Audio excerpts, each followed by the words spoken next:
Assalamualaikum warahmatullahi wabarakatuh. Alhamdulillah wassalatu wassalamu ala Rasulillah wa ala alihi wa sahbihi wa mawalah. Wa ashhadu an la ilaha illallah wahdahu la syarikalah wa ashhadu anna Muhammadan abduhu wa rasuluh. Salawatu rabbi wa salamu alaihi wa ala alihi wa ashabihi wa man sara ala nahjihi wa istanna bi sunnatihi ila yaumil qiyamah. Alhamdulillah, puji syukur kita haturkan kehadirat Allah Subhanahu wa taala. Di kesempatan sore ini kembali kita belajar bersama dengan insyaallah akan membaca buku yang baru. Judulnya seperti ini: Tanbihatun ala ahkamin takhtassu bil mu'minat. Beberapa catatan berkaitan dengan hukum yang khusus bagi para muslimah. Buku ini ditulis oleh Fadilatul Syekh Dr. Shalih Al-Fauzan hafizahullahu ta'ala. Dan buku ini tidak tebal, kurang lebih hanya 130 halaman. Kalau cover versi terjemahan seperti ini: Tuntunan Praktis Fikih Wanita, diterbitkan oleh Pustaka Ibnu Umar. Barangkali bagi teman-teman para ummahat yang ingin memiliki buku ini sebagai salah satu referensi di rumahnya, cukup penting untuk diadakan, karena kita yang ingin belajar tentang materi umum berkaitan dengan masalah fikih wanita, insyaallah buku ini sudah mewakili. Baik, dan pada materi ini Dr. Shalih Al-Fauzan hafizahullah ta'ala akan membahas beberapa catatan, dan itu beliau cantumkan dalam muqaddimah. Sekarang kita akan menuju muqaddimah penulis. Bismillahirrahmanirrahim. Muqaddimah, pengantar. Alhamdulillahilladzi qaddara fahada wa khalaqaz zawjaini adh-dhakara wal untha min nutfatin idza tumna wa ashhadu an la ilaha illallah wahdahu la syarikalah lahul hamdu fil akhirati wal ula wa ashhadu anna Muhammadan abduhu wa rasuluh urija bihi ilas sama'i fara'a min ayati rabbihil kubra. Segala puji bagi Allah yang menetapkan, yang menakdirkan, dan Dia memberikan hidayah. Dia menciptakan pasangan laki dan perempuan min nutfatin idza tumna, dari nutfah yang dipancarkan, yaitu dari air mani. Aku bersaksi bahwasanya tidak ada Tuhan yang berhak disembah kecuali Allah semata, tidak ada sekutu baginya. Lahul hamdu fil akhirati wal ula, hanya miliknya segala puji di akhirat dan wal ula, dan di dunia. Al ula yang pertama maksudnya adalah di dunia. Wa ashhadu anna Muhammadan abduhu wa rasuluh, dan aku bersaksi bahwa Muhammad adalah hamba dan utusannya. Beliau disebut hamba karena tidak memiliki sifat ketuhanan. Maka Nabi Muhammad SAW tidak boleh dipuji sebagaimana layaknya Tuhan, dan beliau tidak boleh disembah, yang itu merupakan hak tunggal Allah Subhanahu wa taala. Namun beliau adalah utusan Allah yang wajib untuk ditaati, sebab mentaati utusan sama dengan mentaati yang mengutus. Allah Subhanahu wa taala berfirman, "May yuti'ir rasula faqad ata Allah." Barang siapa yang mentaati Rasul, maka hakikatnya dia mentaati Allah. Urija bihi ilas sama'i, dia dinaikkan, Rasulullah SAW dinaikkan ke langit. Fara'a min ayati rabbihil kubra, dan beliau melihat berbagai macam tanda kuasa Allah yang besar. Sallallahu alaihi wa ala alihi wa ashabihi wa ulil manakibi wan nuha wa sallama tasliman katsiran muayyada. Amma ba'du, berikutnya ini disebut dengan faslul khitab, yang memisahkan antara pengantar dengan isi dari ceramah. Beliau kemudian menyebutkan, falamma kanatil mar'atul muslimati laha makanatuha fil Islam. Mengingat wanita muslimah memiliki kedudukan yang dimuliakan dalam Islam. Wa qad unita biha katsirun minal maham, dan ada banyak sekali hukum-hukum penting yang berkaitan dengan wanita. Wa kana an-nabiyyu sallallahu alaihi wasallam yakhussun nisa bitaujihat. Dan Nabi sallallahu alaihi wasallam alhamdulillah. Ya, dikumullah yuslimanakum.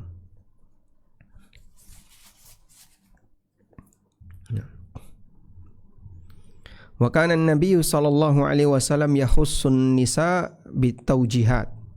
Dan Nabi sallallahu alaihi wasallam memberikan arahan-arahan khusus bagi para wanita. Wa awsa bihinna fi khutbatihi fi Arafat. Dan bahkan beliau berwasiat dalam khutbah beliau ketika di Arafat berkaitan dengan wanita. Ya, beliau sampaikan tentang masalah hak wanita, di mana para lelaki mereka bisa menikahi wanita dengan nama Allah.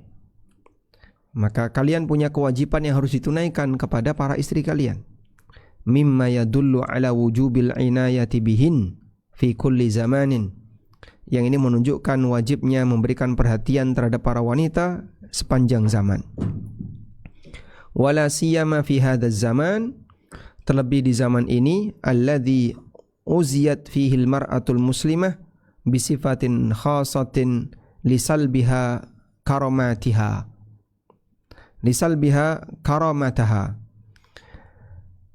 Terlebih di zaman ini, di mana para wanita diberi beberapa sifat-sifat tertentu yang menunjukkan sisi negatif dari kelebihan mereka. Wa inzaliha min makanatiha, dan menurunkan para wanita dari kedudukan yang mulia. Ya, dan yang beliau maksudkan adalah budaya Eropa, budaya Barat yang menelanjangi wanita dan memperlakukan wanita dengan tidak semestinya. Fakana la budda min taw'iyatiha bil khatari wa wasfi tariqin najati laha, sehingga wajib untuk diberi peringatan ya, akan bahaya dan bagaimana menjelaskan tentang jalan keselamatan bagi para wanita. Baik. Dan jika kita lihat ya, berkaitan dengan posisi para wanita yang ada di alam ini ya, atau bagaimana sikap manusia terhadap wanita. Di sana ada yang merendahkan, sehingga wanita dianggap seperti ya barang, ya tak ubahnya sebagaimana barang. Dan ada yang terlalu berlebihan. Nah, untuk posisi yang kedua ini, lalu mereka membuat kaidah wanita sama dengan lelaki, menyamakan. Wanita itu sama dengan lelaki. Dan ada yang memuliakan. Yang memuliakan di sini adalah wanita diposisikan sesuai kedudukannya. Baik. Untuk yang pertama, seperti praktek orang jahiliyah, dan nanti akan disinggung oleh penulis. Seperti apa pelanggaran jahiliyah terhadap para wanita yang mereka merendahkan wanita.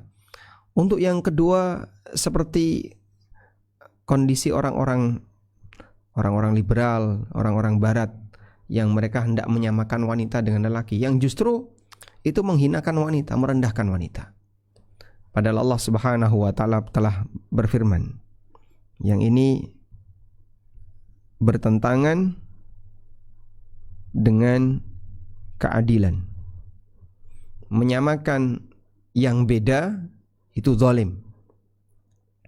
Dan Allah Subhanahu wa taala telah berfirman dalam Al-Qur'an, "Wa laysa dzakaru qala ta'ala wa laysa dzakaru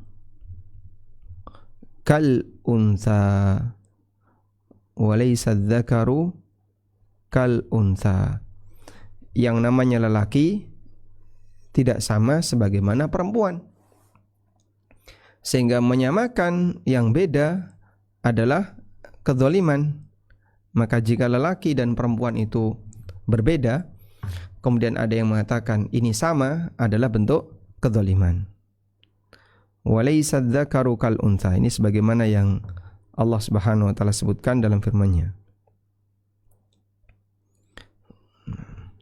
Walaysa dzakar kal untha.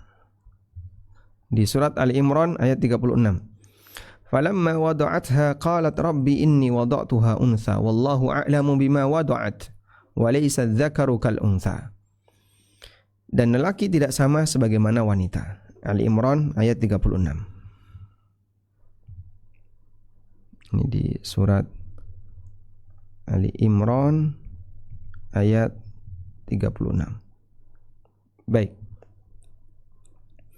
Terus yang benar gimana? Wanita diposisikan sesuai dengan kedudukannya. Sehingga ini hukum yang berlaku bagi laki-laki. Ini aturan yang berlaku bagi laki-laki. Ini aktivitas yang berlaku bagi laki-laki. Wanita disuruh seperti itu, jelas ini tidak memuliakan wanita. Ya contoh ya, kita ambil hal yang sederhana saja. Yang namanya kerja, jadi kuli, jadi tukang, kerja fisik, itu kan pekerjaan laki-laki. Apa perasaan Anda ketika ada ibu-ibu yang ngangkat batu, ngangkat pasir, ngangkat semen, ibu-ibu yang jadi tukang? Anda akan merasa kasihan. Dan itu bukan memuliakan wanita, karena memang tidak di posisi itu seharusnya wanita. Ya, tapi Pak, ini kan karena kesamaan laki dan perempuan. Iya. Kalaupun karena kesamaan laki dan perempuan menurut alasan mereka, justru itu kezaliman. Terus wanita tidak di tempat seperti ini. Tapi ini karena tuntutan kebutuhan. Kalau itu beda lagi. Kalau karena tuntutan kebutuhan sehingga orang hidupnya melarat misalnya, sehingga berat dia harus kerja, yaitu karena masalah dia ingin mencari yang dia inginkan dengan cara kerja. Tapi secara umum pada posisi di mana itu adalah yang seharusnya diisi oleh lelaki, pada asalnya tidak cocok ketika itu wanita ditaruh di sana. Main bola itu olahraga siapa? Lelaki. Apa yang Anda bayangkan ketika wanita main bola? Itu bukan memuliakan sang wanita, tapi justru menghinakan sang wanita. Baik. Kembali kepada keterangan dari Syekh. Wa hadzal kitabu arju ay yakuna alamatan ala hadzal tariq bima tadammanahu min dzikri ba'dil ahkamil khassati biha. Kitab ini saya berharap bisa menjadi salah satu rambu yang akan mengantarkan atau yang akan memberikan petunjuk di jalan itu, yaitu jalan bagi para wanita. Bima tadammanahu min dzikri ba'dil ahkamil khassati biha, mengingat buku ini berisi tentang beberapa hukum khusus bagi wanita. Wa huwa ishamun dhailun lakinnahu juhdul muqil wa arju ayyan fa'allahu bihi ala qadrihi. Dan ini salah satu di antara bentuk saham peran, meskipun boleh disebut ini kerja yang kurang, ini karena penulisnya yang ngomong kayak gitu ya. Walaupun kita tahu bahwasanya yang namanya ilmu bagi siapapun itu adalah sebuah anugerah yang besar. Wa arju ayyan fa'allahu bihi ala qadrihi, dan semoga Allah Ta'ala memberikan manfaat untuk buku ini sesuai dengan takarannya. Wa huwa khutwatun awla fi hadzal sabil yurja an tatluha khutwatin am wa ashmal. Dan ini salah satu langkah yang selayaknya diharapkan agar dibaca khutwatin am wa ashmal, dengan beberapa langkah-langkah yang lebih global ya. Wallahu a'lam, mungkin ila ma huwa ahsan wa akmal, kepada yang lebih baik dan yang lebih sempurna. Jadi beliau harapkan agar Anda para pembaca ketika membaca ini Yang sifatnya masih global, mungkin bisa dikasih ada karya tambahan yang bisa lebih baik atau yang lebih sempurna. Wa ma qaddamtuhu fi hadhil ujalah yatakawwanu minal fusulit taliyah. Di kesempatan yang singkat ini saya sampaikan beberapa al-fusul, beberapa fasal atau beberapa bab berikut ini. Pertama, ahkamun amah, hukum umum bagi para wanita. Kemudian bab yang kedua, penjelasan tentang hukum-hukum yang khusus berkaitan dengan masalah at-tazayyun, berdandan, make up, al-jismi, fisik bagi wanita. Selanjutnya hukum berkaitan dengan masalah haid, istihadah dan nifas. Lalu hukum terkait masalah pakaian dan hijab. Selanjutnya penjelasan tentang hukum khusus bagi wanita berkaitan dengan tata cara sholat mereka.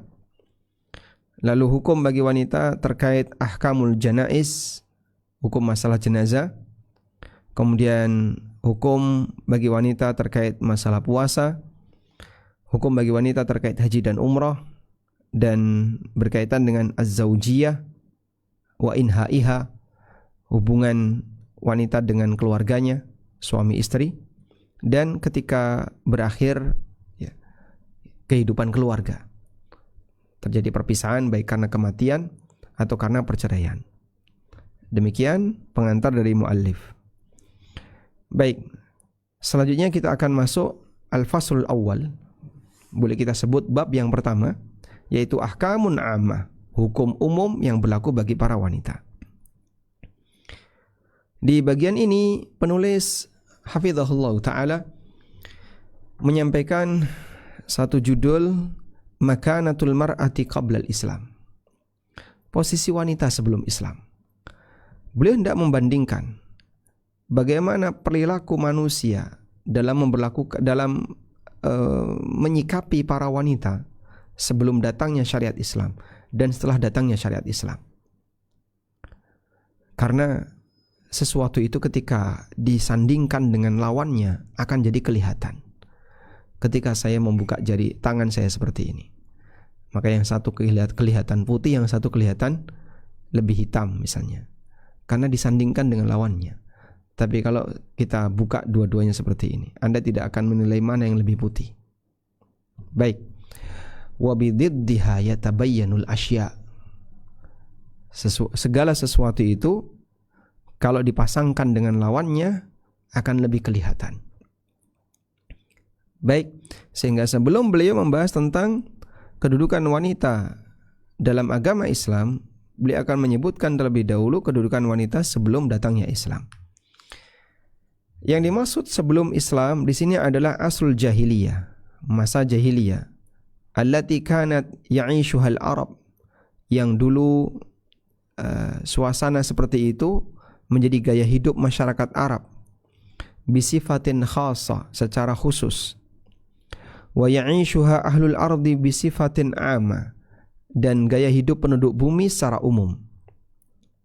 Haitsu kana an-nasu fi fatratin minar rusuli wa darusin minas subul, di mana manusia ketika itu berada di zaman kosong rasul dan jalan-jalan petunjuk, darus ya, mengalami sudah mulai hilang, memudar, sehingga ajaran Nabi Isa alaihissalam sudah mulai enggak kelihatan.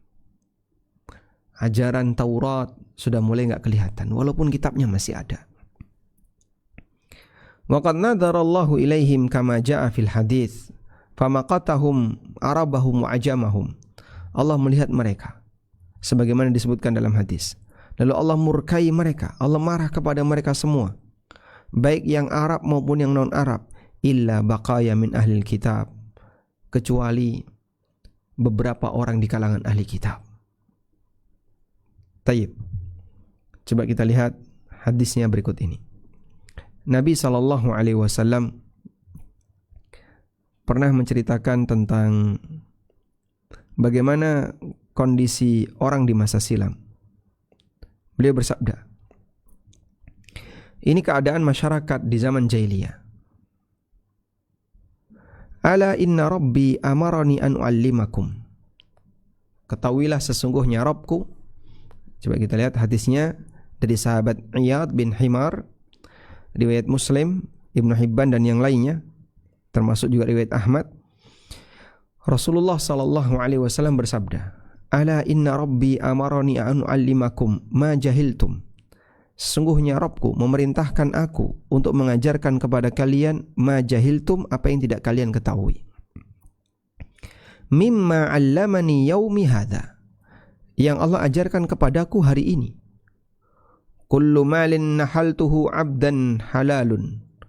Semua harta yang aku dapatkan dan itu menjadi budak, statusnya halal.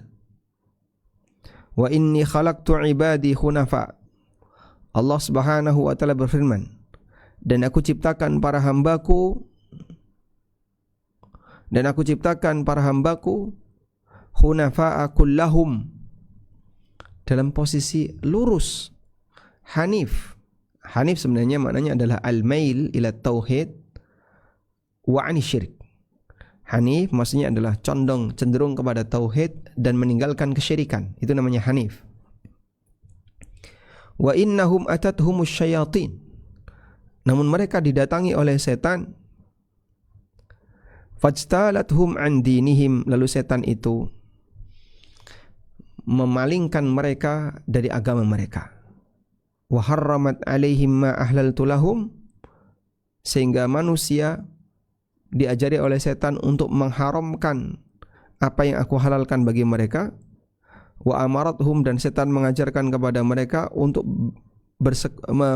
menyekutukan aku, berbuat syirik, malam unzil bihi sultana, yang aku tidak pernah memberikan penjelasan, dalil tentang itu. Kemudian kata Nabi SAW, wa inna allaha nadhara ila ahli al-ardi, sesungguhnya Allah melihat kepada penduduk bumi. Famaqatahum arabahum wa ajamahum, lalu Allah murkai mereka, baik yang Arab maupun yang non-Arab. Illa baqaya min ahlil kitab, kecuali beberapa orang di kalangan ahli kitab. Dan ini kejadiannya sebelum beliau diutus. Ketika Allah melihat seluruh penduduk bumi semuanya kafir, kecuali beberapa orang di kalangan ahli kitab yang dia masih komitmen dengan ajaran Nabi Isa alaihissalam. Selain itu semuanya kafir. Maka Allah murkai mereka semua kecuali beberapa orang di kalangan ahli kitab. Tayyib. Kita kembali ke sini. Pada kondisi itulah jahiliyah menyeluruh di kalangan umat manusia, sehingga semua tatanan kehidupan yang rusak, baik dari sisi masalah ekonomi, dari sisi ibadah, beragama, kemudian interaksi dengan sesama manusia, termasuk bagaimana sikap mereka terhadap para wanita. Wa kanatil mar'atu fi hadzal waqt, para wanita di waktu itu, fil aghlabi al'am, pada umumnya, ta'ishu fatratan asibatan khususan fil mujtama' al-arabi, mereka hidup di masa yang sangat sulit, terutama di masyarakat Arab. Karena bagian ini yang disebutkan dalam dalil. Ya, meskipun di luar masyarakat Arab juga parah, mereka menjalani hidup yang demikian parah, demikian sulit. Di antaranya, haitsu kanu yakrahuna wiladataha, mereka enggak suka ketika punya anak perempuan. Faminhum, di antara mereka ada yang mengubur anak perempuan itu hidup-hidup sampai mati terkubur tanah. Ada juga yang membiarkan anak perempuan itu bertahan hidup, tabqa fi hayati dzulli wal mahana, tapi hidup dalam kehinaan. Kama qala ta'ala, sebagaimana yang Allah firmankan dalam Al-Quran di surat An-Nahl ayat 58 dan 59. Wa idza busyira ahaduhum bil untha dhalla wajhuhu muswaddan wa huwa kadhim. Ketika masyarakat jahiliyah itu diberitahu bahwa istrinya melahirkan anak perempuan, dhalla wajhu muswaddan wa huwa kadhim, maka mukanya langsung muram menahan emosi. Yatawara minal qaumi min su'i ma busyira bih, dia bersembunyi dari masyarakat. Yatawara, bersembunyi, malu untuk menampakkan diri dari masyarakat. Min su'i ma busyira bih, disebabkan kabar buruk yang sampai kepadanya, kabar buruk dalam hidupnya. Ayumsikuhu ala hunin am yadussuhu fit turab, pilihannya dua. Yumsikuhu ala hunin, dia pertahankan wanita itu untuk tetap hidup dalam kehinaan, kehinaan bagi anak itu dan kehinaan bagi orang tuanya. Am yadussuhu fit turab, atau dia kubur di bawah tanah. Ala sa'a ma yahkumun, betapa jeleknya cara mereka dalam hukum yang mereka miliki, sehingga para wanita diberlakukan seperti ini. Wa qala ta'ala, dan Allah Ta'ala berfirman, wa idzal mau'udatu su'ilat bi ayyi dzambin qutilat. Ingatlah ketika al-mau'udah, para bayi perempuan yang dikubur hidup-hidup, su'ilat, dia akan ditanya. Para bayi perempuan itu akan ditanya, bi ayyi dzambin qutilat, atas dosa apa kau dibunuh? Jadi yang ditanya oleh Allah bukan pelakunya, yang ditanya oleh Allah korbannya. Korbannya si bayi ini akan ditanya oleh Allah. Wahai anak kecil, wahai bayi, dosamu apa kok sampai kamu dibunuh sama bapakmu? Masya Allah. Dan itu pertanyaan pembelaan. Allah memberikan pembelaan kepada makhluk bayi perempuan ini besok di yaumil qiyamah, sehingga yang ditanya oleh Allah bukan pelakunya, tapi yang ditanya korbannya. Masya Allah. Maka apa yang bisa kita bayangkan ketika kita berbuat zalim kepada orang lain, tapi yang ditanya oleh Allah bukan kita, korban kezaliman kita. Wahai fulan, dulu kau pernah dizalimi oleh si A, pernah dizalimi oleh si B, pernah dizalimi oleh si C. Salahmu apa kok sampai kamu dizalimi? Kemudian dia menyampaikan kalau dia tidak ada salah, lalu minta perlindungan dari Allah Subhanahu wa taala. Apa yang bisa kita bayangkan ketika kita berada di posisi sebagai orang yang menzaliminya?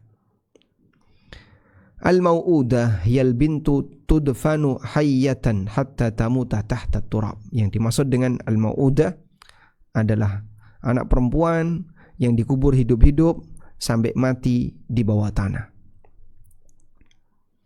Wa idza salimat minal wa'di, dan kalaupun wanita itu selamat, tidak dikubur hidup-hidup dan dia tetap hidup, fa innaha ta'ishu aisyatal mahana, tapi dia hidup dalam kondisi kehidupan yang dihinakan, tidak punya hak untuk mendapatkan warisan dari kerabatnya meskipun hartanya banyak. Walaupun si wanita ini dalam kondisi sangat butuh, sangat miskin, li'annahum yakhussunal miras birrijali dunan nisa, karena mereka punya aturan warisan hanya khusus bagi lelaki, wanita enggak dapat. Bahkan wanita itu diwariskan, bukan mendapatkan warisan. Sehingga ketika ada seorang suami yang meninggal dunia di masa jahiliyah, istrinya diwariskan kepada saudara laki-lakinya, kepada anak laki-lakinya. Masya Allah. Misalnya si A punya 3 istri, X, Y, Z. Dari X terlahir anak laki-laki, P, Q, R. Sudah? Nah, si A ini punya istri tadi, X, Y, Z. X, Y, Z, Y, 4 istri misalnya. Si A mati, maka 3 istri selain ibunya P, Q, R itu bisa mendapatkan warisan ibu tirinya. Sehingga istri kedua nanti diserahkan ke anak pertama, istri ketiga diserahkan ke anak kedua, dan seterusnya. Masya Allah, jahatnya orang jahiliyah dulu ya. Bal innaha kanat turathu an zawjihal mayyit kama yurathu ma'lahu. Bahkan wanita itu diwariskan oleh suaminya yang sudah mati sebagaimana hartanya diwariskan. Wa kana al-jam'u al-katsiru minan nisa ya'ishna tahta zawjin wahid. Bahkan ada banyak wanita yang kadang dia di bawah satu suami. Jadi dulu zaman jahiliyah, haitsu kanu la yataqayyaduna bi adadin muhaddadin minaz zawjat. Mereka tidak punya batasan maksimal istri. Ada seorang lelaki yang bisa beristri sekian puluh orang. Ya. Itu di zaman jahiliyah. Ghairu abiina bima yanaluhunna min jara' dzalika minal mudayyaqat wal ihrajat wadh-dhulm. Tanpa peduli aneka kezaliman yang diterima oleh para wanita, itulah bentuk kehidupan yang sempit, yang susah, penuh dengan kezaliman yang dialami oleh para wanita. Baik. Sehingga kalau kita lihat bagaimana kondisi para wanita di zaman jahiliyah, di sini ada satu kesimpulan yang sangat bagus tentang bagaimana kondisi wanita di zaman jahiliyah. Yang pertama, dulu masyarakat Arab di zaman jahiliyah melihat wanita itu sebagaimana layaknya mata minal amti'ah, seperti barang. Allati yatamallakunaha mithlal amwal wal bahaim. Yang mereka miliki sebagaimana binatang dan barang-barang pada umumnya. Wa yatasarrafuna fiha kaifa sya'u. Dan mereka menggunakan wanita seperti sebagaimana yang mereka inginkan. Enggak ada aturan baku. Selanjutnya, dulu masyarakat Arab mereka menjadikan wanita sebagai barang warisan. Wa yarawna allaysa la haqqun fil irthi. Mereka tidak punya hak warisan. Wa kanu yaqulun, mereka mengatakan la yarithuna illa man yahmilus sayf. Tidak punya hak warisan kecuali orang yang bisa membawa pedang. Wa yuhmil baydah, dan bisa melindungi kekayaan. Nah, wanita enggak bisa itu. Diajak perang malah ngerepoti. Sehingga ketika wanita ini dia tidak punya peran sama sekali dalam menambah kekayaan sukunya, maka mereka enggak berhak dapat warisan, tapi mereka diwariskan. Wa kadzalika lam yakunil mar'ati 'ala zawjiha ayyu haqqin. Demikian pula wanita tidak punya hak sama sekali di hadapan suaminya. Dan talak ketika itu tidak punya batas maksimal. Demikian pula ta'adduduz zaujat, tidak ada batas maksimal. Maka seorang lelaki bisa menceraikan istrinya berkali-kali. Cerai, rujuk, cerai, rujuk, cerai, rujuk berkali-kali. Dibuat mainan. Dalam Islam dibatasi cerai yang bisa rujuk hanya 2 kali. Begitu dijatuhkan cerai yang ketiga sudah enggak bisa rujuk. Demikian pula tidak ada batas maksimal untuk ta'addud. Sehingga orang boleh nikah lebih dari 4. Ada yang punya istri 10 dan seterusnya. Wa kana al-Arab, masyarakat Arab apabila ada orang yang mati dan dia punya istri serta beberapa anak dari selain istri itu, kana al-waladul akbar, maka anak yang paling tua ahaqqu bi zaujati abihi min ghairihi. Dia yang paling berhak terhadap istri bapaknya. Istri bapaknya berarti apa? Ibu tirinya, bukan ibu kandungnya. Jadi si A menikah dengan istri pertama, punya anak laki-laki yang paling tua. Lalu si A nikah lagi dengan wanita-wanita yang lain. Maka nanti ketika si A ini meninggal, wanita-wanita yang lain tadi diwariskan kepada anak pertama. Fa huwa ya'tabiruha irthan kabaqiyati amwali abi. Sehingga status para istri tadi seperti warisan sebagaimana harta bapaknya. Apa enggak rusak itu? Aturan semacam ini rusak semuanya. Fa'an Ibni Abbas radhiyallahu anhu qala, Ibnu Abbas pernah bercerita, kana ar-rajulu idza mata abuhu aw hamuhu fa huwa ahaqqu bi imra'atihi. Apabila ada orang yang bapaknya mati atau kerabatnya yang laki-laki mati, maka dia lebih berhak untuk mendapatkan warisan istrinya. In sya'a amsakaha au yahbisaha hatta taftadiya bisadaqaha. Ada dua pilihan. Pertama, wanita itu dijadikan sebagai istrinya. Atau yang kedua, dia nggak berselera untuk menjadikan wanita itu sebagai istrinya, tapi ditahan.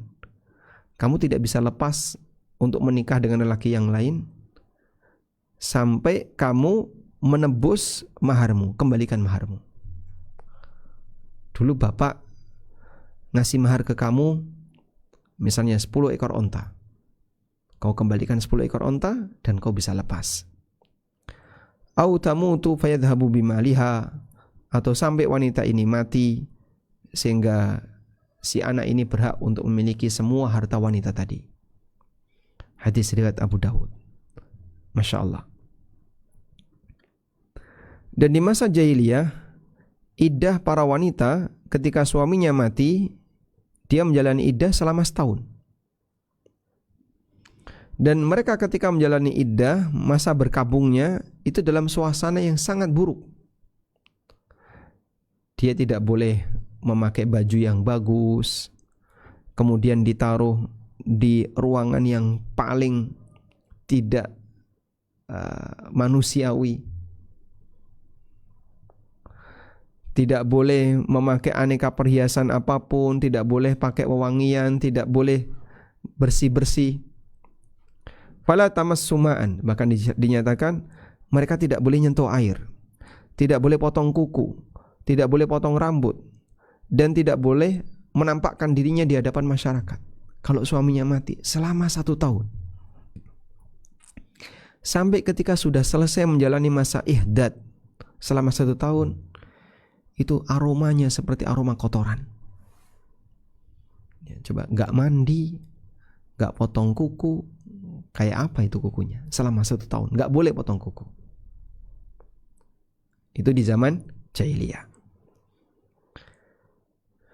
Selanjutnya, di masyarakat Arab, mereka juga punya berbagai macam kebiasaan zina yang rusak. Istiraku majmu'ati minar rijal bidukhul ala imra'atin wahida. Ada sekelompok lelaki yang mereka punya 1 istri. Mereka semuanya punya hak yang sama. Dan biasanya itu pakai mendaftar. Sehingga ada seorang wanita yang didatangi oleh para lelaki, kemudian didaftar. Anggaplah misalnya 10 orang laki-laki, A, B, C sampai C. Sudah? Hanya 10 orang ini yang boleh menggauli wanita ini di waktu kapanpun. Namun semuanya punya hak yang sama. Baik. Tsumma i'ta'uha haqqal walad talhaquhu biman sya'at minhum. Nah, sampai kemudian wanita ini hamil. Setelah wanita ini hamil, maka 10 orang ini diundang dan tidak boleh ada yang mengelak. Semuanya harus datang. Kemudian mereka semuanya datang. Lalu si wanita ini boleh nunjuk salah satu dari 10 lelaki tadi untuk menasabkan anaknya ini dengan mereka, dengan salah satu di antara mereka. Misalnya, anak ini setelah saya pertimbangkan, ini adalah anakmu wahai C, dan C tidak boleh nolak. Maka kemudian sang anak dibawa oleh C, dan wanita ini boleh membuka diri untuk didatangi oleh lelaki berikutnya. Fataqulu idza waladat huwa waladuka ya fulan fayalhaqu bihi wa yakunu waladahu. Apabila wanita ini sudah melahirkan, maka dia bilang kepada salah satu di antara lelaki tadi, ini adalah anakmu wahai fulan, maka anak itu dijadikan sebagai anaknya fulan. Wa minha nikahul istibdha. Ada juga model pernikahan istibdha. Dan ini contoh bagaimana wanita dihinakan di masa jahiliyah. Wa huwa yursila rajulu zaujatahu li rajulin akhar min kibaril qaum. Ada seorang lelaki yang menikah dengan wanita. Nah, sampai kemudian istrinya ini haid. Setelah istrinya suci haid, sudah bersih, suaminya ini tidak berani melakukan hubungan badan dengan si wanita ini.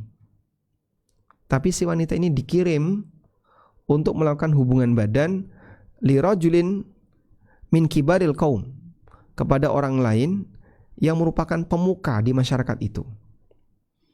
Biasanya akan dicari orang yang paling cerdas, paling gagah, paling kaya, paling cakep, nasabnya bagus dan seterusnya, yang punya kelebihan. Kamu datangi fulan, nanti kumpul sama fulan sampai hamil. Tujuannya apa? Biar nanti punya anak seperti fulan. Kamu datangi si A. Si A itu orangnya pintar, orangnya cerdas, orangnya gagah berani. Ada banyak sifat-sifat lebih yang dimiliki oleh si A. Istrinya disuruh kumpul sama si A oleh suaminya sampai hamil. Nah, setelah positif hamil, baru dia balik ke suaminya. Masya Allah. Dan ini adalah praktek nikah istibdha. Wa minha nikahul mut'ah wa huwal muaqqad. Ada juga bentuk nikah mut'ah, yaitu nikah yang waktunya dibatasi. Aku nikahi kamu sejam, 2 jam, semalam, 2 malam, sah, dibayar. Namanya nikah mut'ah.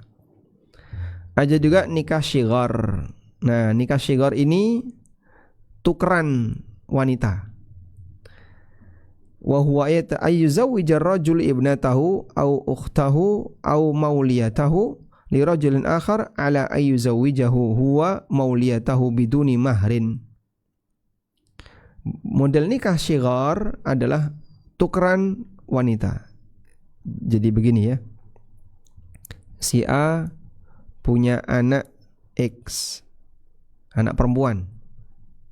Si B punya anak perempuan Y, anak perempuan. Nah, A dan B ini kesepakatan. A tertarik dengan Y, B tertarik dengan X. Udah gini aja. Wahai B, kamu nikahkan aku dengan Y, nanti kamu akan aku nikahkan dengan X. Oke, deal. Akhirnya ini dinikahkan tanpa mahar. Dan X maupun Y nggak punya hak untuk nolak. Ini sudah keputusan bapak. Kau harus nikah dengan teman bapak, dan kau tidak punya mahar. Sebagaimana bapak dinikahkan dengan putri temannya. Namanya nikah syighar. Masya Allah.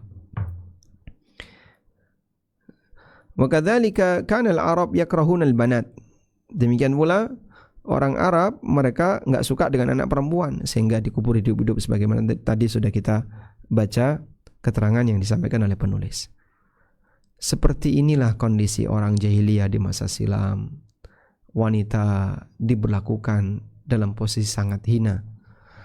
Ya, walhamdulillah Allah takdirkan kita terlahir dalam lingkungan muslim di zaman yang kita tidak mengalami situasi semacam ini, dan kita bisa mengenal syariat ini dengan baik.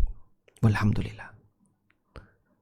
Nah, selanjutnya kita akan melihat makanatul mar'ati fil Islam, kedudukan wanita dalam agama Islam.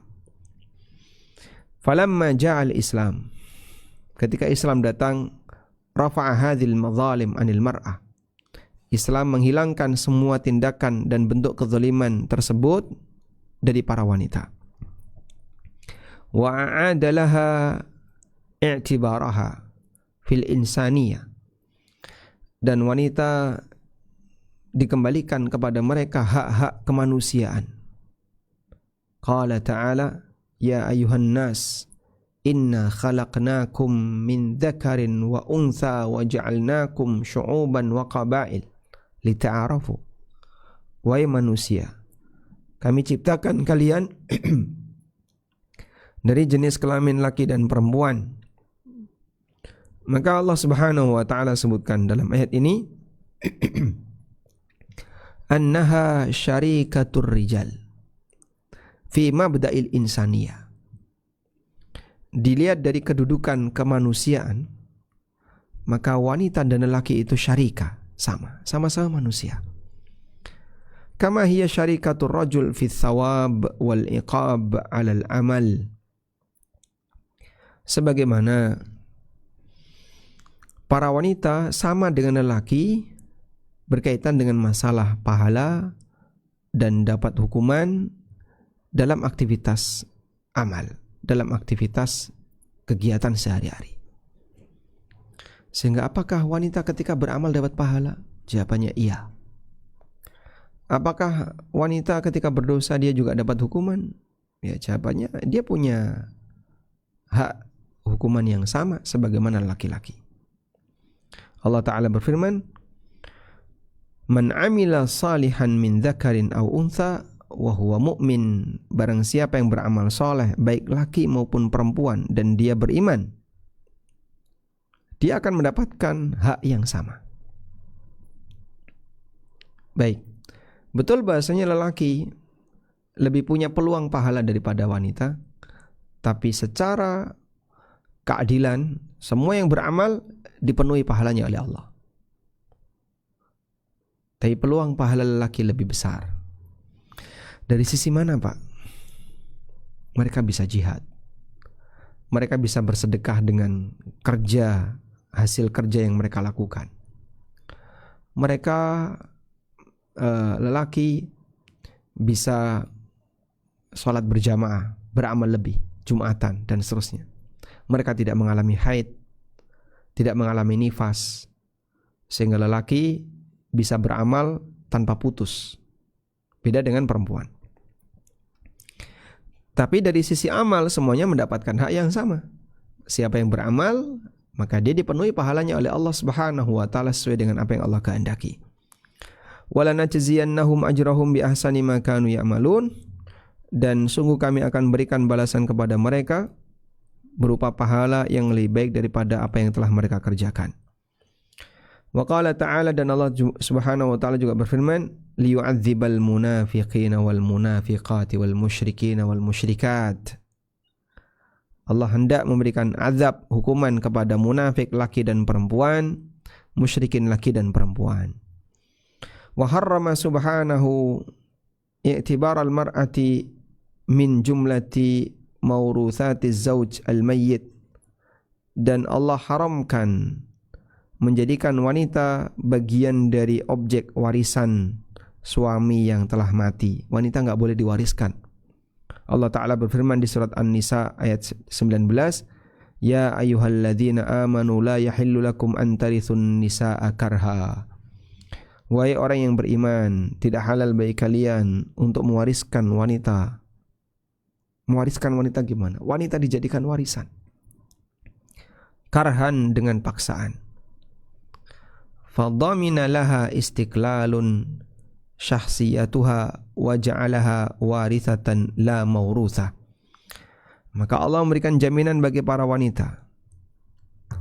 Wanita selanjutnya adalah makhluk yang punya kebebasan, makhluk yang diangkat derajatnya, yang sebelumnya dianggap seperti barang, sekarang dimanusiakan. Wa ja'alaha warithan, Allah jadikan wanita itu sebagai ahli waris, wala mauruthatan, dan bukan objek yang diwariskan. Masya Allah. Tapi Pak, kenapa warisan perempuan lebih sedikit daripada laki-laki? Katanya kesetaraan. Baik. Kesetaraan hak kemanusiaan. Namun dari sisi nilai tentu saja berbeda. Sebab status wanita tidak sama dengan laki-laki. Namun sama-sama mendapatkan hak kemanusiaan. Ini diberi, ini diberi. Dan itu ma'ruf di kalangan kita.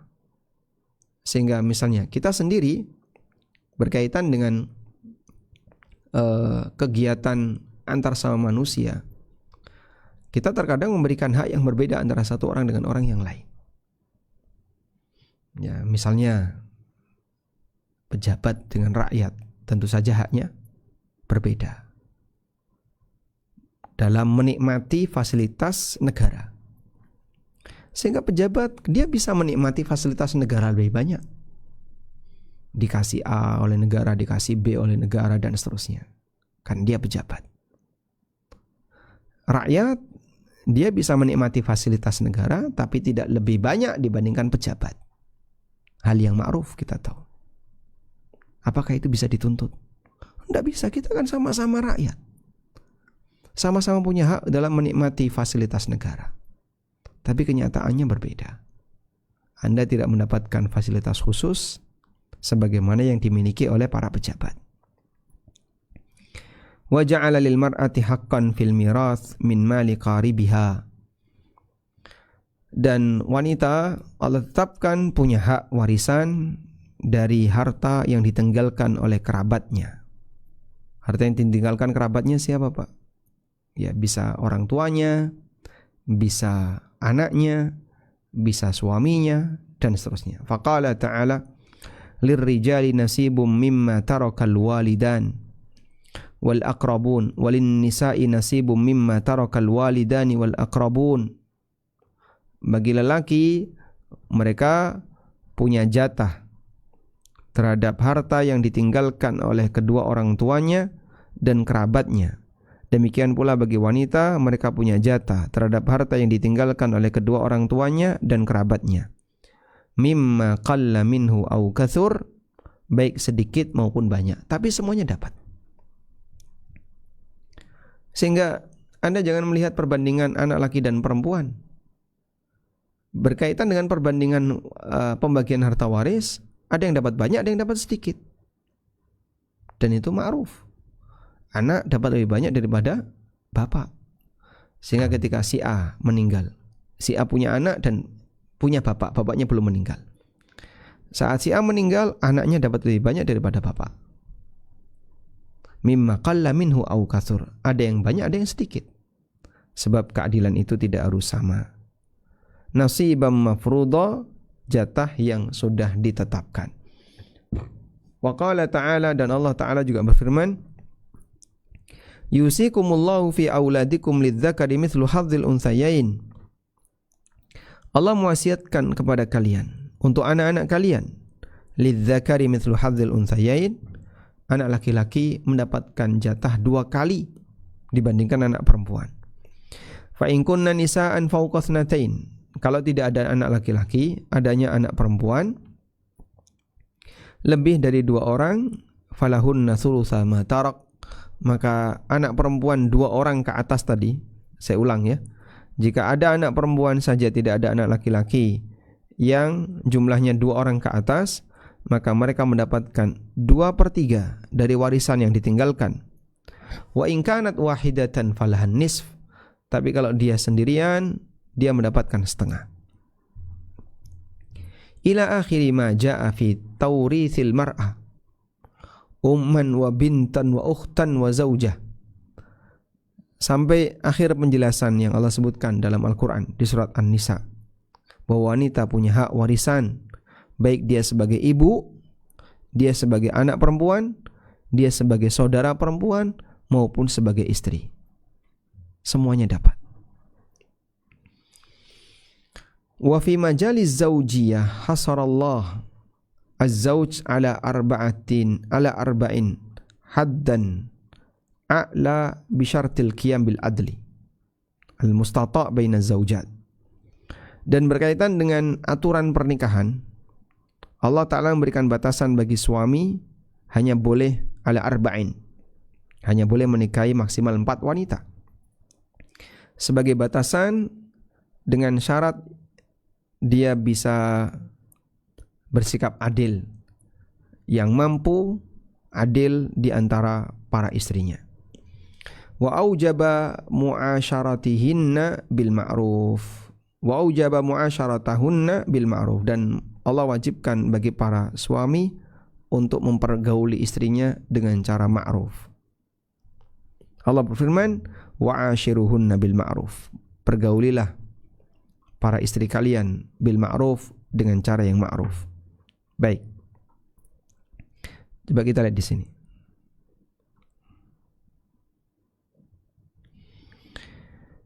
Dulu ada sahabat yang dia punya istri 10.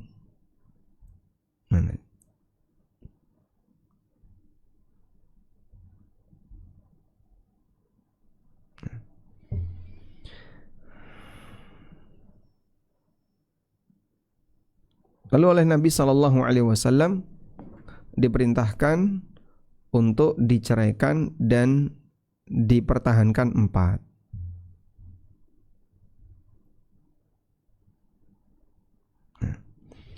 Diriwayatkan oleh Bukhari bahwasanya Ghailan Ats-Tsaqafi aslama wa tahtahu asyratu niswah. Kita carikan teksnya.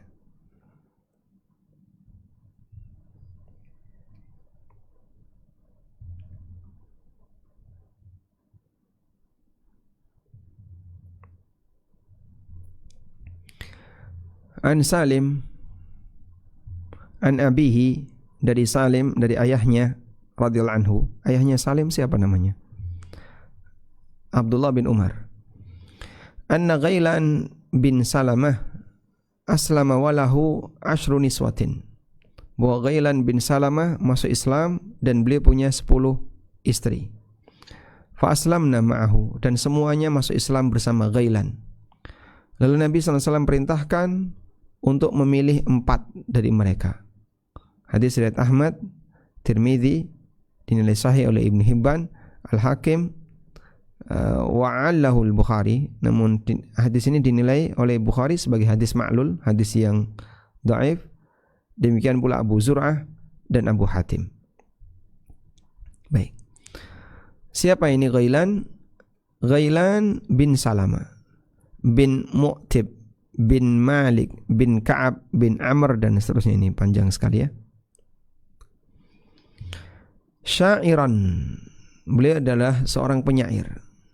Wafdun ala Kisra, dan dulu diutus oleh Nabi SAW untuk menjadi duta menemui Kisra, Raja Persia.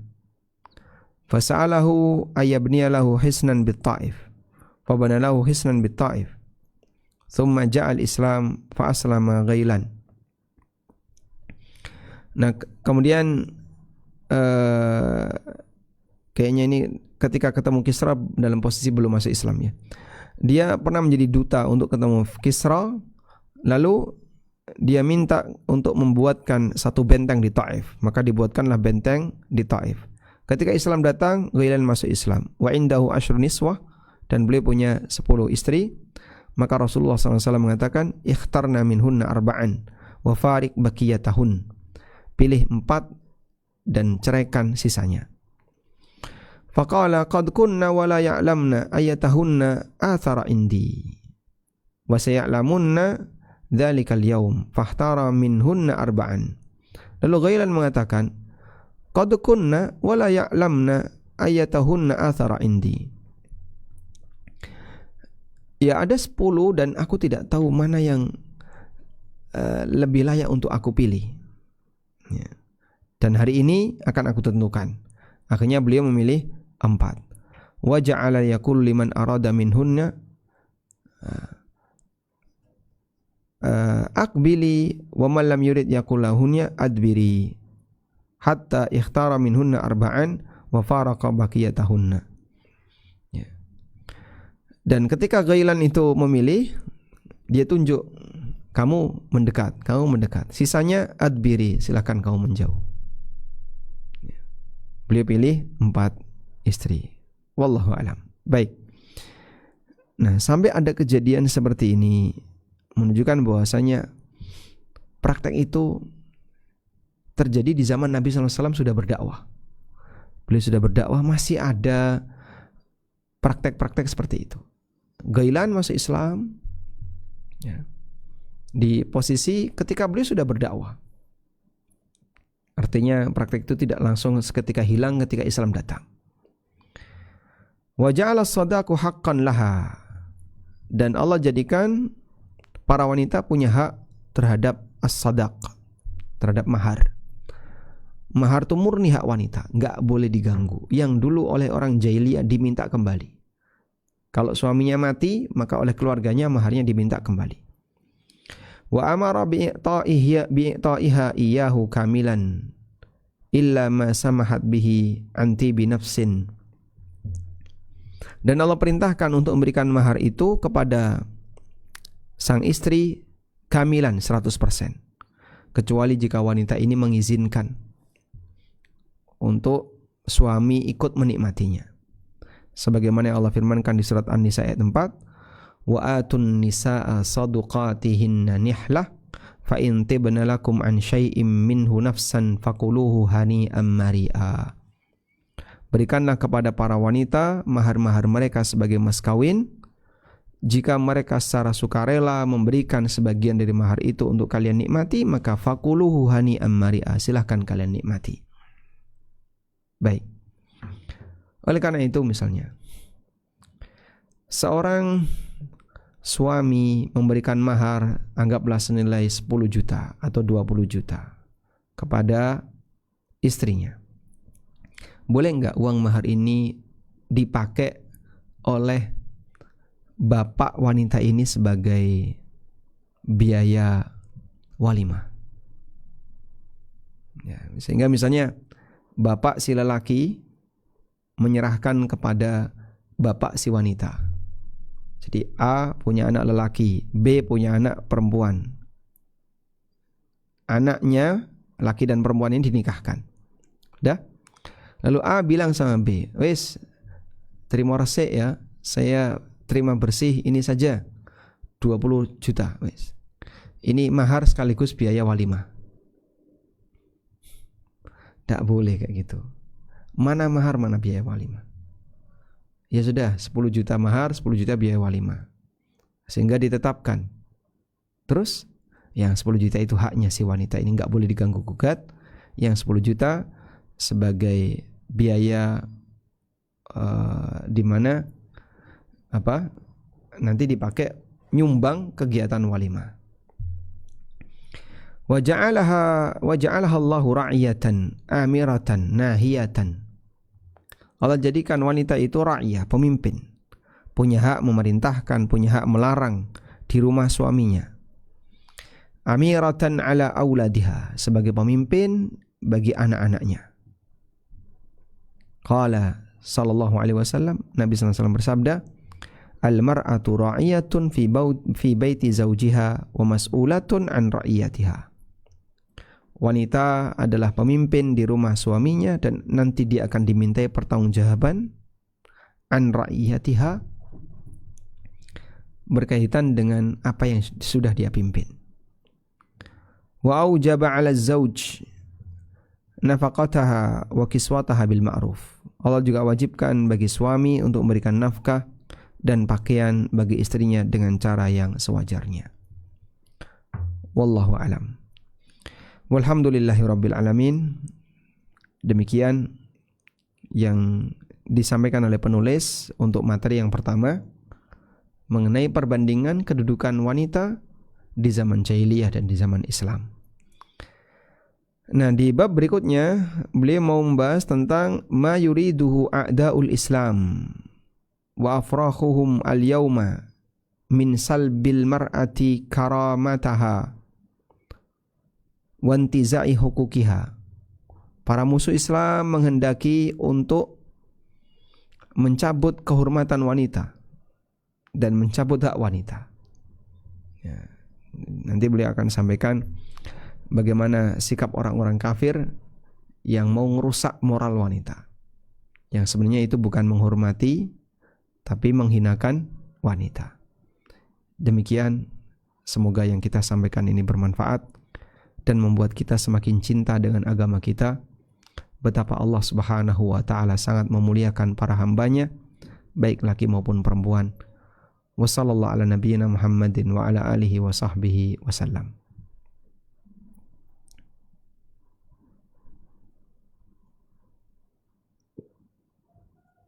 Bismillah.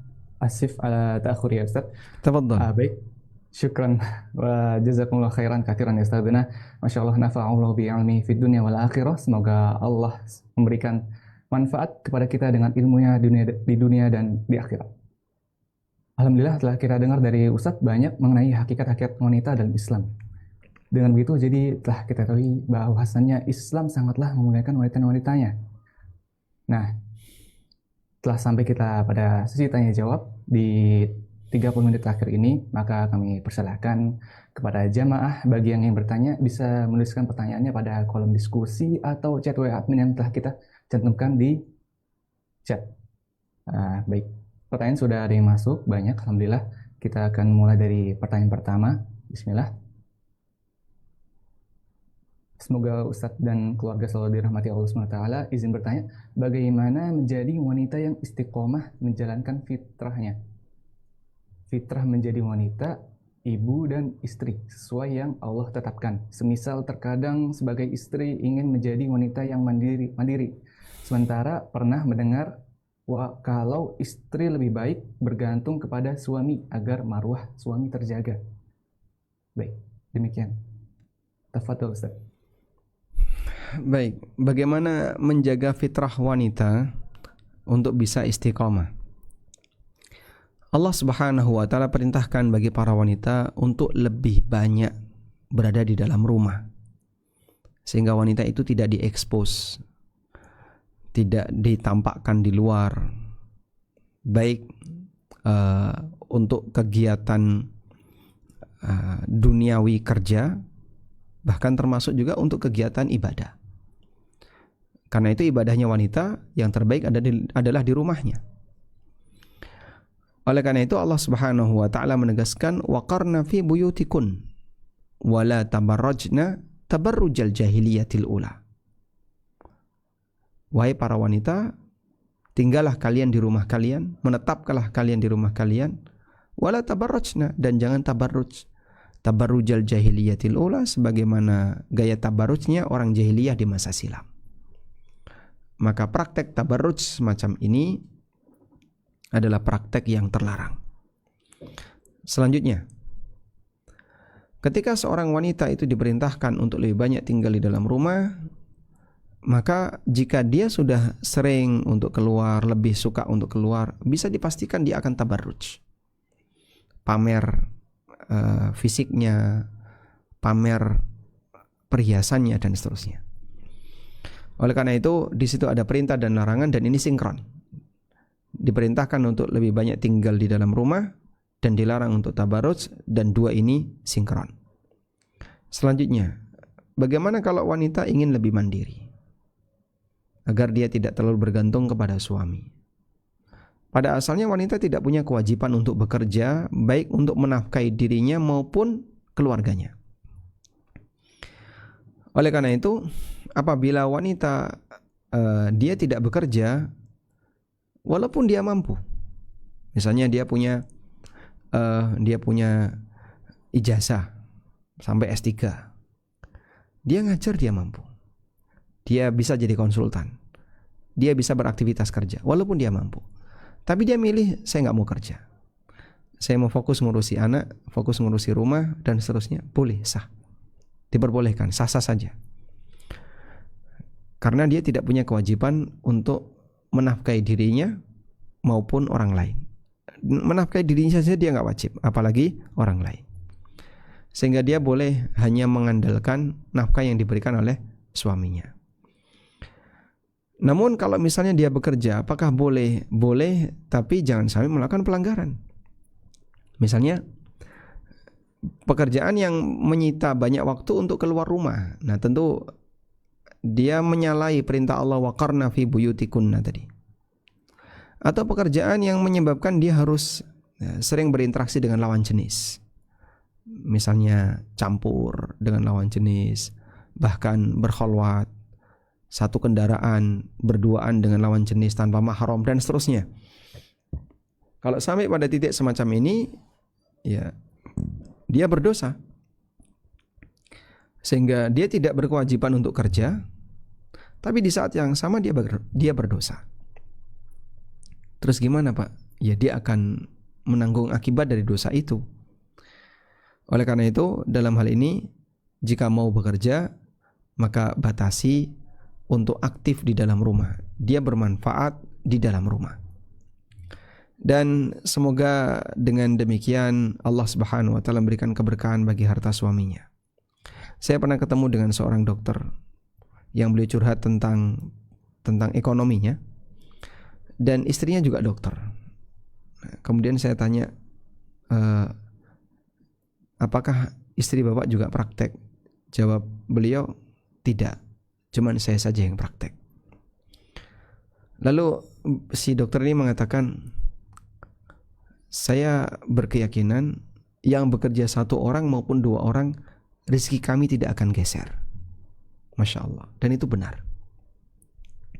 Oleh karena itu, ketika yang bekerja suami saja atau yang bekerja suami istri, itu tidak akan menggeser jatah rezeki keluarga tersebut. Maka sebaiknya Anda arahkan untuk fokus pada kondisi yang terbaik untuk keluarga. Sehingga sang dokter ini lebih memilih untuk praktek sendiri sebagai suami, istrinya tidak diminta untuk praktek. Nah, sementara pernyataan bahwasanya seorang wanita lebih baik bergantung kepada suaminya agar menjaga marwah suami, saya tidak tahu tentang itu. Namun secara umum Allah Subhanahu wa taala mengatakan ar-rijalu qawwamuna 'alan nisa bima faddalallahu bihi ba'dahum 'ala ba'din wa bima anfaqu min amwalihim. Lelaki itu adalah pemimpin bagi para wanita karena kelebihan yang Allah berikan kepadanya, dan yang kedua disebabkan karena dia memberikan nafkah bagi istrinya. Wallahu a'lam.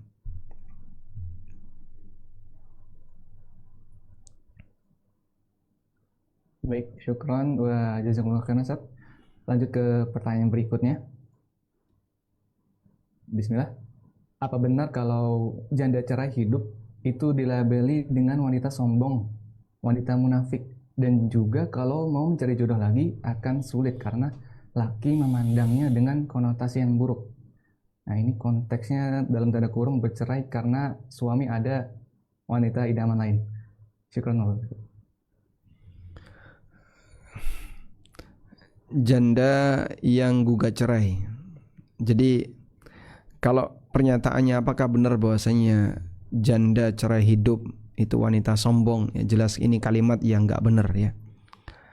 Ada seorang janda yang diceraikan oleh suaminya tanpa ya alasan yang jelas, sehingga dia di posisi sebagai wanita yang dilepas oleh suaminya bukan karena kesalahannya. Ya meskipun secara hukum itu sah, namun kita tidak akan mengatakan bahwasanya si wanita ini adalah janda yang sombong, wanita yang sombong dan seterusnya. Jelas ini label yang salah. Nah, lalu bagaimana kalau gugat cerai? Nah, kalau gugat cerai ini tergantung alasannya. Karena Rasulullah SAW pernah mengatakan, ayyuma mura'atin, siapapun di antara wanita yatlubu talaq min zawjiha. Coba kita bacakan hadisnya.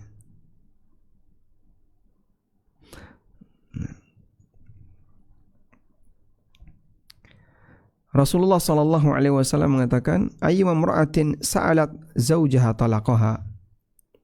Wanita siapapun yang minta kepada suaminya untuk menceraikannya, fi ghairi ma ba'sun. Fi ghairi ma ba'sun, tanpa ada alasan yang dibenarkan. Faharamun 'alaiha raihatul jannah. Maka haram bagi wanita ini untuk mencium bau surga. Hadis dari Thauban dan statusnya hadis yang sahih riwayat Abu Dawud dan yang lainnya.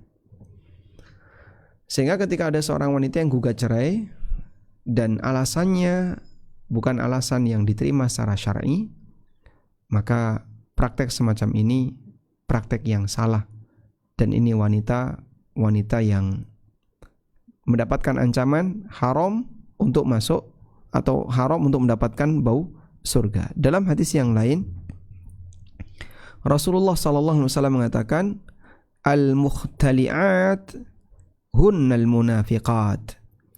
Para wanita yang khulu itulah wanita munafik. Allah Subhanahu wa taala menyebut wanita khulu sebagai wanita munafik. Al-mukhtali'at hunnal munafiqat. Innal mukhtali'at hunnal munafiqat. Sesungguhnya wanita yang khulu itu wanita munafik. Nah, yang kayak gini yang disebut sombong. dia singkirin tuh lelakinya, dia singkirin suaminya dengan cara dia khulu dan tanpa alasan. Mungkin karena ya kebencian yang sebenarnya tidak mendasar, tidak punya dasar. Atau si wanita ini punya kecenderungan terhadap lelaki yang lain, lalu dia khulu. Itulah wanita munafik. Nah, yang seperti ini yang layak disebut sebagai wanita yang sombong. Pertanyaannya, kalau seorang lelaki nikah lagi, boleh enggak istri pertama gugat cerai? Ya, pertanyaannya, apakah seorang lelaki yang nikah lagi itu dia salah? Oh, salah, Pak. Loh, kenapa salah? Dia nikah lagi. Loh, salahnya di mana? Dia nikah lagi nggak salah, karena dihalalkan oleh Allah Subhanahu Wa Taala. Tapi dia nggak izin sama istri pertama, nggak ada syarat untuk izin. Dia diam-diam, tidak ada syarat untuk terbuka. Dan kalaupun terbuka, belum tentu istri pertama menerima. Maka dia pilih diam-diam. Dah, sehingga sampai pada titik si lelaki ini nikah lagi dengan wanita yang lain. Beda dengan selingkuh ya. Kalau selingkuh kan dia berzina. Makanya kalau misalnya saya tanya sama ibu-ibu, coba nanti Anda boleh jawab ya di kolom chat. Mana yang lebih menyakitkan bagi istri? Suami nikah lagi atau suami berzina? Ya, boleh disampaikan di kolom chat. 1 atau 2? Suami nikah lagi atau suami berzina?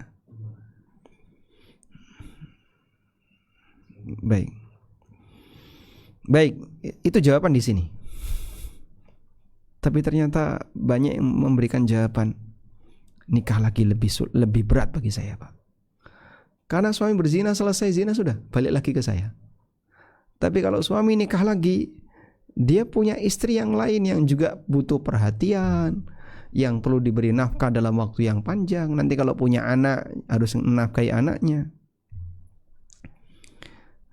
Makanya bisa jadi nikah lagi lebih berat bagi sebagian wanita.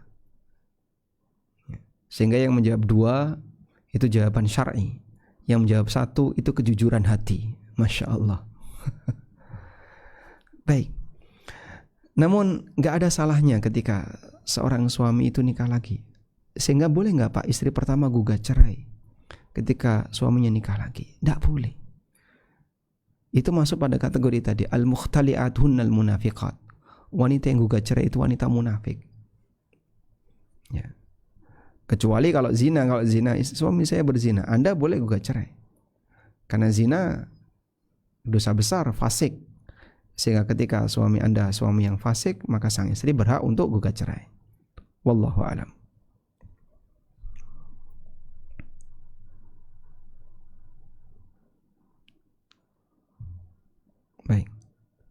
Baik, syukran. Jazakallahu khairan Ustaz. Lanjut ke pertanyaan berikutnya.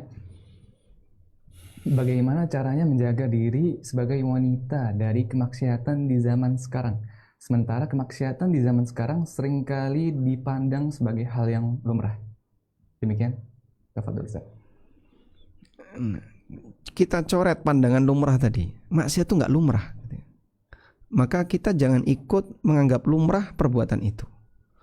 Tapi kan pelakunya banyak. Kata orang nek koncono keh jadi biasa. Temannya banyak jadi hal yang lumrah. Anda coret kalimat itu.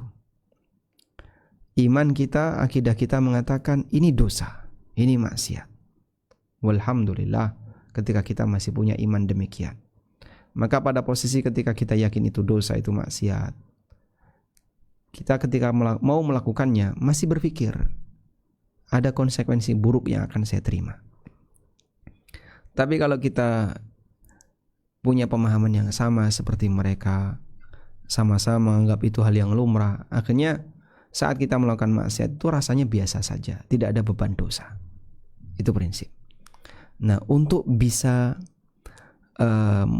mempertahankan keyakinan bahwa maksiat ini bukan sesuatu yang lumrah adalah dengan selalu belajar. Sebab yang namanya keyakinan orang itu dipengaruhi oleh apa yang dia pelajari. Sehingga ketika Anda belajar akidah, belajar tentang iman, belajar tentang dosa-dosa besar, belajar tentang A, tentang B, di posisi itu Anda akan tetap bertahan keyakinan bahwasanya ini maksiat dan ini salah, ini dosa. Sehingga ketika aku melakukannya, aku terbebani dengan dosa. Ini bukan hal yang lumrah. Anda jaga bagian itu. Insya Allah dengan demikian akan tetap ada semangat untuk berusaha menghindarinya. Wallahu a'lam. Baik, syukran Ustaz. Lanjut ke pertanyaan selanjutnya. Bagaimana Islam menempatkan wanita di era modern ini, di mana wanita mengupayakan untuk berpendidikan tinggi, bahkan kuliah di luar negeri, dan memiliki karir yang baik? Terima kasih. Sekian. Tafadhol Ustaz. Baik. Kita sepakat bahwa aturan yang Allah turunkan 14 abad silam relevan untuk zaman sekarang. Sehingga ayat yang mengatakan waqarna fi buyutikunna, waqarna fi buyutikunna di surat Al-Ahzab ayat 33. Coba kita lihat surat Al-Ahzab ayat 33. Kira-kira menurut Anda surat Al-Ahzab ayat 33 yang diturunkan oleh Allah 14 abad silam, apakah ayat ini sudah tidak berlaku? Sekarang kan zaman modern, Pak. Waqarna fi buyutikunna. Para wanita diminta untuk tinggal di dalam rumah, menetap di dalam rumah. Jangan meniti karir yang terlalu berlebihan sehingga membuat kalian sering keluar rumah. Wala tabarrajna tabarrujal jahiliyatil ula, dan jangan melakukan tabarruj seperti tabarrujnya orang jahiliyah yang pertama di masa silam. Artinya di zaman modern apakah ayat ini juga berlaku? Apa yang menyebabkan hukum ini jadi berubah sehingga tetap berlaku sama? Tapi kan sekarang dituntut untuk apa? Dituntut untuk apa? Sekolah yang tinggi, punya karir yang tinggi. Yang nuntut siapa? Yang nuntut siapa? Apakah negara menuntut seperti itu? Enggak ada undang-undang demikian. Sehingga wanita yang tidak lulus S1, dia dianggap misalnya melakukan pelanggaran undang-undang negara. Ada? Enggak ada.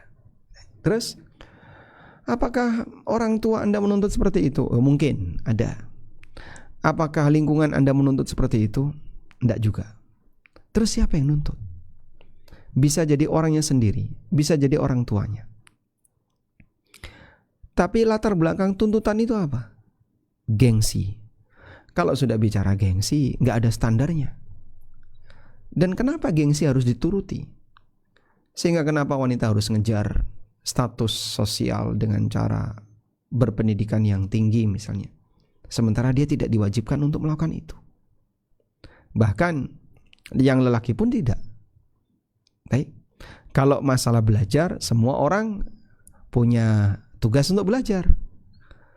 Namun belajar itu sesuai dengan kebutuhan. Sudah? Dan saya kira untuk hanya belajar ilmu wajib dalam kehidupan, baik ilmu dunia maupun ilmu agama. Ilmu dunia wajib bagi wanita, contohnya apa sih? Apa contoh ilmu dunia wajib bagi wanita? Anggaplah misalnya ilmu masak, atau ilmu cara nyuci piring yang benar, atau ilmu tentang bagaimana ngelipat baju yang benar. Ilmu wajib bagi seorang istri. Ini kalau ngelipat baju jangan ngawur ya, nanti diawul-awul taruh ke lemari ya. Begitu suaminya make, Masya Allah, bajunya bermotif sarang laba-laba karena diawul-awul. Baik, ada ilmu wajib misalnya. Apakah untuk belajar itu seorang wanita butuh sampai S2 atau S1? Kita sepakat tidak butuh. Baik, belajar agama, ilmu wajib dalam agama apakah harus S1? Kita sepakat tidak. Walhamdulillah. Maka kalau bicara belajar, semua punya tugas belajar. Cuman belajar itu sesuai dengan kebutuhan. Pak, saya pengen serius. Bisa, silahkan. Tapi bukan syarat belajar harus belajar agama misalnya ya. Yang pengen lebih serius, silahkan. Tapi bukan syarat Anda harus lulus S2, S3. Anda bisa belajar misalnya menghafal Quran, dan itu bukan syarat harus lulus SS.